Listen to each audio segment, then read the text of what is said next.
ನಮಸ್ಕಾರ ಎಲ್ಲರಿಗೂ. ನನ್ನ ಹೆಸರು ಬಂದು ಬೀರ್ಲಿಂಗ ಅಂತೇಳಿ.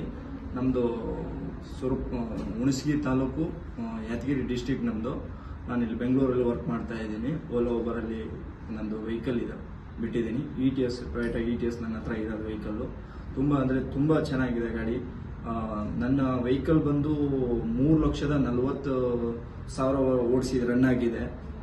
ವೆಹಿಕಲ್ ಬಂದು ನಂದು ಎಲ್ಲ ಸರ್ವಿಸು ಶೋರೂಮಲ್ಲೇ ಮಾಡಿರೋದ್ರಿಂದ ನನಗೆ ತುಂಬ ಅಂದರೆ ತುಂಬ ಬೆನಿಫಿಟ್ ಸಿಕ್ಕಿದೆ. ಇಂಜನ್ ಸೂಪರ್ ಆಗಿದೆ, ಮಾತಾಡೋಂಗೆ ಇಲ್ಲ. ಒಂದು 8 ಲಕ್ಷವರೆಗೂ ಗ್ಯಾರಂಟಿ ಕೊಟ್ಟಿದ್ದಾರೆ ಶೋರೂಮವರು. ಚೆನ್ನಾಗಿದೆ. ಮಾಡಿಸಿ ಹೊರಗಡೆ ಬಿಟ್ಟು ಏನು ಮಾಡ್ತಾರೆ, ಒಂದು ಏನಾದರೂ ಹೆಂಗಂದಂಗೆ ಹೊಡಿಯೋದು ಚೆನ್ನಾಗಿರಲ್ಲ ಸರ್. ಹೊರಗಡೆ ಮಾಡಿಸ್ಬೇಡಿ, ಶೋರೂಮಲ್ಲಿ ಬಿಡಿ. ತುಂಬ ಅಂದರೆ ತುಂಬ ಪರ್ಫೆಕ್ಷನ್ ಚೆನ್ನಾಗಿರುತ್ತೆ. ಮತ್ತು ಲಾಂಗ್ ಡ್ರೈವಿಂಗ್ ಹೋಗಬೇಕಾದ್ರೂ ಕೂಡ ಕಸ್ಟಮರ್ ಜಾಸ್ತಿ ಕೇಳೋದು ETS ಕೇಳಿದ್ದಾರೆ ಸರ್. ನನ್ನ ಹತ್ರ ಇರೋದು 3 ವೆಹಿಕಲ್ ಇದೆ ಸರ್. ಜಾಸ್ತಿ ಕೇಳೋದೇ ETS ಮಾಡಿ ಸರ್. ETS ಅಲ್ಲಿ ತುಂಬ ಪರ್ಫಾರ್ಮೆನ್ಸ್ ಚೆನ್ನಾಗಿದೆ. ಏನಂದರೆ ಈಗ ಲಾಂಗ್ ಜರ್ನಿ ಮಾಡೋರು ಕೇಳ್ತಾರೆ ಸರ್, ಬೆನ್ನು ಒಯ್ಯೋದು ಈ ಥರ ಎಲ್ಲ ಹೇಳ್ತಾ ಇರ್ತಾರೆ. ನಾವು ಸಿಟಿಲೆಲ್ಲ ಒಂದು ದಿನಕ್ಕೆ ಅವರೇಜ್ ಒಂದು 200 ಕಿಲೋಮೀಟರ್ ಅಂತೂ ಓಡಿಸ್ತೀವಿ. ಓಲಾ ಊಬರಲ್ಲಿ ಓಡಿಸೋರಿಗೆ ಗೊತ್ತಿರುತ್ತೆ, ಬೆನ್ನು ಒಯ್ಯಲ್ಲ ಸರ್ ETS ಅಲ್ಲಿ.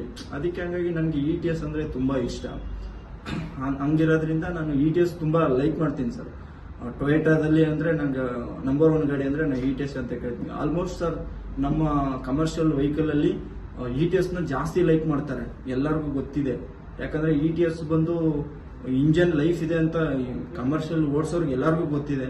ಹಂಗಾಗಿ ಶೋರೂಮಲ್ಲೇ ಸರ್ವಿಸ್ ಮಾಡಿಸಿ ಅಂತ ಹೇಳಕ್ಕೆ ನಾನು ಇಷ್ಟಪಡ್ತೀನಿ.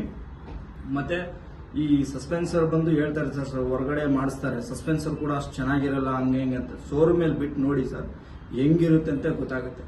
ಬನ್ನಿ ಸರ್. ಎಲ್ಲ ನಾನು ಜಾಸ್ತಿ ಬಿಡೋದೆ ನಾನು ನಂದಿ ಟೊಯೋಟಾದಲ್ಲಿ, ಅಂದರೆ ಬೆಂಗಳೂರಲ್ಲಿ ಬೊಮ್ಮನಹಳ್ಳಿ ಶೋರೂಮಲ್ಲಿ ನಾನು ಬಿಡ್ತಾ ಇರೋದು. 3,40,000 ಓಡಿದೆ ನನ್ನ ಗಾಡಿ. ನನ್ನ ನಂಬಿಕೆ 100% ಟೊಯೋಟಾ.